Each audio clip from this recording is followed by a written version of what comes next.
Hello, everyone, and welcome back to another episode of Hawks Latest, your number one source for news, updates, rumors, opinions, and you guessed it, the latest and the greatest regarding the Atlanta Hawks. I'm your host, Zach Langley, aka Langley ATL, and it has been a busy stretch around the NBA recently with trade rumors heating up, star player updates circulating, and front offices really positioning themselves for what's shaping up to be a pivotal offseason in the NBA. I mean, Shams Charania reported the other day that GMs are preparing for this to be the craziest offseason of all time.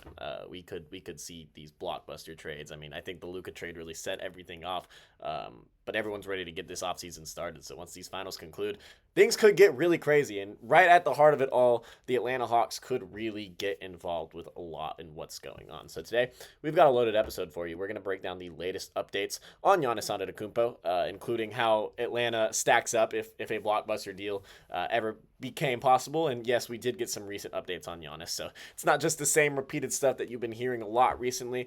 Some new developments came out, and so we're also going to take a look at Dominique Wilkins. He made some comments recently about Trae Young and a potential Giannis deal. We even got a Hawks legend speaking about these rumors. So it's cool to see, and he brought in some awesome insight. So it'll be good to get a look at later. And we're gonna break down Jaylen Brown's link to Atlanta. There was a recent article that came out that highlighted Jaylen Brown as a potential target. And we're gonna close things out with what the Hawks really need to focus on this summer. Everything aside, and all the big trade talk aside. So without further ado, let's start with the elephant in the room, which is Giannis Antetokounmpo. ESPN's Brian Windhorst reported the other day that Giannis, if he were to request a trade out of Milwaukee, he would likely prefer to stay in the Eastern Conference. This move obviously makes a ton of sense, as well, first of all, it's a significant detail, especially for a team like the Hawks, who are hoping to climb back into contention quickly, as Trae Young is about to enter his prime. Now, let's be real. Most Western Conference teams could offer much better trade packages than Atlanta and really any other Eastern Conference team. I mean, teams like the Thunder, the Spurs, the Rockets. If there were a bidding war, the Hawks would certainly lose to them. I mean, they have young talent and an absolute war chest of draft picks. But when you look at the East, the Hawks would immediately become one of the strongest potential suitors. And consider this. I mean, next season, the West is going to be an all-out war. I mean, nearly 13 out of the 15 teams are expected to be pushing for a playoff spot. From top to bottom, it's a brutal conference to navigate. And why would Giannis want to go there when he could, especially with Tatum being out next season for the Celtics? I mean, whoever Giannis goes to in the East, they would have a clear path to the number one seed. It's wide open. I mean, outside of maybe like a healthy Knicks squad next season, there isn't really a team standing in the way. If the Hawks were to trade for Giannis, a duo of Trae Young and Giannis surrounded by an okay supporting cast, definitely you got to get the right pieces around them. But if they were to do that, they could realistically compete for a title. I mean, we've seen the West just beat each other up, and the team in the East just come in and steal that championship from them. I mean, their skill sets complement each other well. I mean, Trae orchestrating the offense as that top-tier facilitator that we all know he is, with Giannis dominating in transition and running the pick and roll with Trae and completely controlling the paint. I mean, if the door opens, that's something Atlanta certainly has to be ready for, and it's something that they should consider going forward. So now moving on, franchise legend Dominique Wilkins. He recently sat down with Kyle Odegaard of eSports Insider to give his thoughts on some things going on with the Atlanta Hawks. Trae Young's role, potentially bringing in Giannis Antetokounmpo, or just another complimentary star to Trae Young. And if there's really anyone who understands what it takes to lead the Hawks to greatness, it's Dominique Wilkins, ahead of anyone else in Hawks history. So he said, Young doesn't need to be a number one option for the team to succeed. He has the ability to take over games when needed, but you need that other superstar. And I mean, he's totally right. That's a major endorsement for shifting towards a more balanced offensive and defensive identity in Atlanta. Wilkins also pointed out that while the Hawks, have some superstars in the making, this growth takes time, and adding someone like Giannis could be the catalyst that accelerates everything. I mean, when asked about a Giannis trade specifically, which is awesome that the interviewer decided to just shoot his shot with the Giannis trade.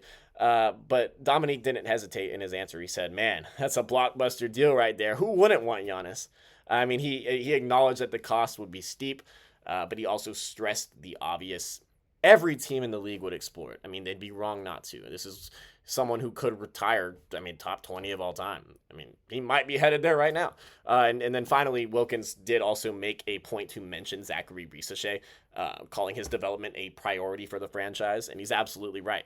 And that's telling. I mean, getting a shout out from Dominique Wilkins as part of a Hawks core moving forward is super awesome.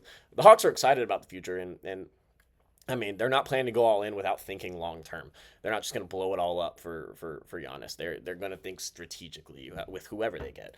Risachet is going to be a huge part of that picture, but adding a generational star like Giannis, I mean, you at least take the call, But then moving on, next up, Jaylen Brown. So we do have an interesting report. So Eric Pincus of Bleacher Report actually named the Celtics star as a dream target for Atlanta. And I know this has kind of been floated before, the idea of Jaylen Brown coming to Atlanta, but things kind of died down after he won Finals MVP when the Celtics won their championship last season. Those rumors obviously started to die down because it was clear that Jason Tatum and Jaylen Brown could win a championship together.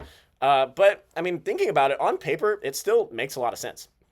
I mean, Brown is from Marietta, as we all know, suburb of Atlanta. He's an all NBA wing, and he'd bring this size and two-way talent and good shooting to the Hawks. I mean, he would be a great fit alongside Trae Young and Jalen Johnson if that were to ever happen. But there's also a financial angle to this. Boston is bumping up against the second apron. And so, I mean, with Jason Tatum expected to miss all of next season, the Celtics are going to need to rethink their roster structure to stay competitive in this wide-open Eastern Conference. Brown is currently on one of the most expensive contracts in NBA history, so flexibility is an issue, and I obviously don't think the Hawks would, want to get involved with that. I don't think it's realistic. I don't think the Hawks are in a position right now to pull off a deal like that. And, pulling off a deal for Brown would likely come at a major cost, not just his contract, but Atlanta wouldn't want to gut its depth for Jaylen Brown because the Celtics would obviously ask for Jalen Johnson, and that's not someone I would be comfortable giving up Jalen Johnson for. I would give up Johnson for Giannis Antetokounmpo, but when we we're on like the S tier of stars and we go down to like A or B or C, then you start being like, okay, I think I want to hold on to these guys regardless of injury history. But when Brown's age and timeline isn't really going to align with, I guess, Atlanta's current timeline, as enticing as a move might sound, it really might not be the right play. And then that brings us on to our last topic. What should the Hawks really be focusing on this offseason?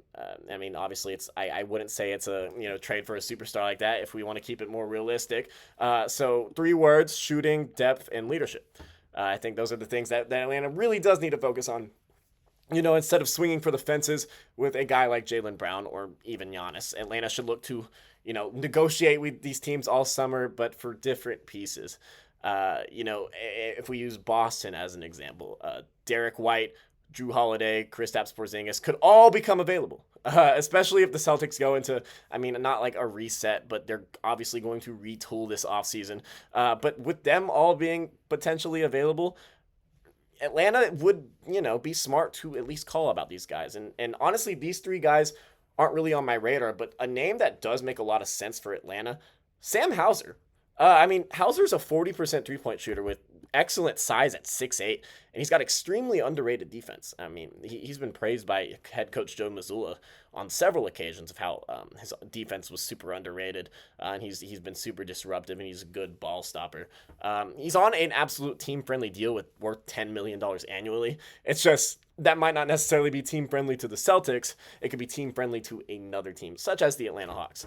He's exactly the kind of role player who elevates a team's second unit, and he might be gettable. He was a huge piece to Boston's championship run last season, and they could be willing to, accept just like a couple second-round picks or someone like Mohamed Gay, just purely to trim salary because Boston is in a difficult situation going forward. A move like that wouldn't steal headlines, and a lot of Hawks fans probably wouldn't be excited about it, but it would really help Atlanta address a major need and stay flexible for future opportunities. It wouldn't cost a lot. It's kind of like not necessarily a buy low because he's had a great 2 seasons his past 2 years with Boston, but it could be something that majorly benefits both teams really moving forward. So while, the Giannis pipe dream may feel a little distant, the East is open, and the Hawks have the pieces to make something big happen. I mean, whether it's taking a swing or, building smart around their young core, this offseason will shape the next era of Hawks basketball. So thank you guys for watching. That's all for today on Hawks Latest. Please don't forget to like, comment, and subscribe. Turn on that notification bell. And also, let me know in the comments, would you trade for Giannis if it meant giving up Risa Shea and Jalen Johnson? So without further ado, I'll see you guys next time. Bye.